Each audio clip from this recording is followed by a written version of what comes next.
नमस्कार दोस्तों, आज हम बात करेंगे कि सीओपीडी के पेशेंट्स को किस प्रकार से अपने भोजन को करना चाहिए, भोजन में उन्हें क्या क्या लेना चाहिए। तो आमतौर पे जो हमारे भोजन के मुख्य कंपोनेंट्स होते हैं, कार्बोहाइड्रेट, प्रोटीन, वसा या फैट जिसको कहते हैं, माइक्रोन्यूट्रिएंट्स और फाइबर्स। तो सबसे पहले बात करते हैं कार्बोहाइड्रेट्स की। तो सीओपीडी के पेशेंट्स स्पेशली जिनको कभी रेस्पिरेटरी फेलियर की हिस्ट्री रही है, उनको कार्बोहाइड्रेट्स में सिंपल शुगर्स का प्रयोग अवॉइड करना चाहिए।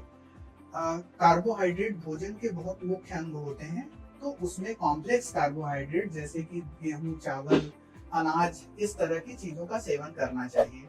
दूसरे नंबर पे बात आती है प्रोटीन की। प्रोटीन बहुत ही इंपॉर्टेंट होते हैं सीओपीडी पेशेंट्स के लिए। सीओपीडी में हम एक कॉन्सेप्ट की बात करते हैं कीटो डाइट की। कीटो डाइट सीओपीडी पेशेंट्स के लिए बहुत ही अच्छे होते हैं और उनके मुख्य कंपोनेंट्स प्रोटीन और फैट होते हैं। अब अगर आपको कोई कार्डियोवैस्कुलर कंडीशन है, जैसे साथ में दिल की बीमारी भी है, तो सीओपीडी पेशेंट्स को फैट का कंजम्पशन कम करके प्रोटीन के कंजम्पशन पे ज्यादा फोकस करना चाहिए। और हमारे लिए जो रिकमेंडेड डाइटरी अलाउंस है, जो हमारी डेली की प्रोटीन की नीड होती है, वो करीब 1 to 1.5 ग्राम पर केजी, डिपेंडिंग अपॉन आपकी मस्कुलर स्ट्रेंथ कैसी है, वो होती है। तो कम से कम 1 ग्राम पर केजी हमें जरूर प्रोटीन का कंजम्पशन करना चाहिए। तीसरी बात आती है फैट की।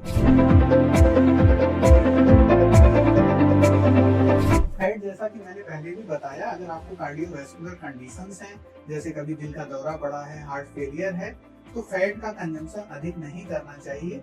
और जो हम फैट कंज्यूम करते हैं उसमें मोनो अनसैचुरेटेड फैटी एसिड्स और पॉली अनसैचुरेटेड फैटी एसिड्स का अधिक मात्रा होनी चाहिए।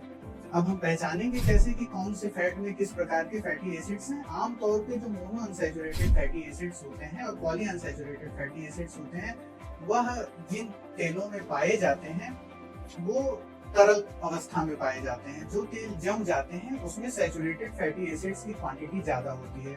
एग्जाम्पल के तौर पे जो हमारा सरसों का तेल है, जो आमतौर पे खाया जाता है, उसमें मोनो अनसैचुरेटेड फैटी एसिड्स की मात्रा काफी अच्छी होती है। इसी तरह जो सनफ्लावर ऑयल है, सैफ्लावर ऑयल है, उसमें जो कि हम रिफाइंड ऑयल के नाम से डिफरेंट ब्रांड्स के खरीदते हैं, तो उनमें पॉली अनसैचुरेटेड फैटी एसिड्स की मात्रा अच्छी खासी पाई जाती है। अल्टीमेटली आती है बात माइक्रोन्यूट्रिएंट्स की। तो माइक्रोन्यूट्रिएंट्स में आते हैं विटामिन्स और मिनरल्स।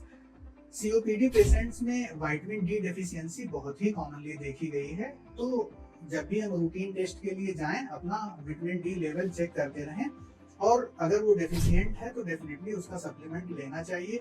कैल्शियम की भी डेफिशिएंसी सीओपीडी पेशेंट्स में बहुत कॉमनली देखी जाती है, तो कैल्शियम का भी सप्लीमेंटेशन रिकमेंडेड है और बेटर है कि हम उसे टेस्ट करवा करके फिर से लें।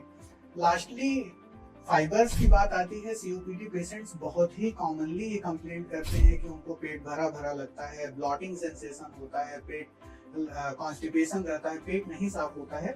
तो करीब 20 to 30 ग्राम फाइबर्स का कंजम्पशन विथ वाटर इनटेक इस चीज को काफी हद तक ठीक रख सकता है। बाकी और इसके बाद भी अगर प्रॉब्लम रहती है तो आप अपने ट्रीटिंग फिजिशियन या पल्मोनोलॉजिस्ट की हेल्प ले सकते हैं। धन्यवाद।